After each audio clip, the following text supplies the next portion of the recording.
മഹർഷേ, എന്തേ മോനെ? അത് അങ്ങോട്ട് നോക്കൂ. അതൊരു ആശ്രമ കന്യകയല്ലേ? അതോ അപ്സരസോ? അവളെ ഒരു വണ്ട് വല്ലാതെ ശല്യം ചെയ്യുന്നല്ലോ. ഈ തപോവനത്തിലും സ്ത്രീക്ക് പീഡനമോ?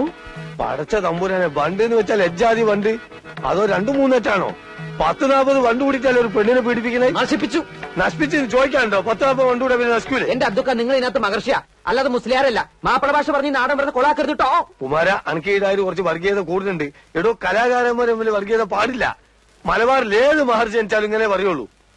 അപ്പൊ അബ്ദുക്ക ഈ നാടകം കൊളമാക്കാൻ തന്നെ തീരുമാനിച്ചു അല്ലേ? അതുകൊണ്ടല്ലേ പച്ച മലയാളത്തിൽ ഈ അബ്ദുക്ക പറഞ്ഞ എനിക്ക് സന്യാസി മഹർജിയൊന്നും വേണ്ട, ഞാൻ ദുഷ്യന്തനായിക്കോളാം. ആയിക്കോട്ടെ, കെട്ടിക്കോളൂ. പക്ഷെ നാടകത്തിന്റെ പേര് മാറ്റേണ്ടി വരും. എന്ത്? ദുഷ്യന്തന്റെ സുന്നത്ത് കല്യാണം എന്നാക്കേണ്ടി വരും. അത് ശരി. അപ്പൊ സംവിധായകൻ വരാണ്ട് റിഹേഴ്സൽ തുടങ്ങിയല്ലേ? അതിനാര് തുടങ്ങി? സംശയമുള്ള ഭാഗങ്ങൾ ഞങ്ങൾ വെറുതെ പറഞ്ഞു നോക്കിയതല്ലേ. എന്റെ ഷർട്ട്. ഒരു സംവിധായകന്റെ വികാരം നിങ്ങൾ മനസ്സിലാക്കണം. ഓ, അത്ര വികാരമുള്ള സംവിധായകൻ ഓളോടെ എന്താണ്ടോളെ പേര്? സൗന്ദര്യ. ആ, സൗന്ദര്യ.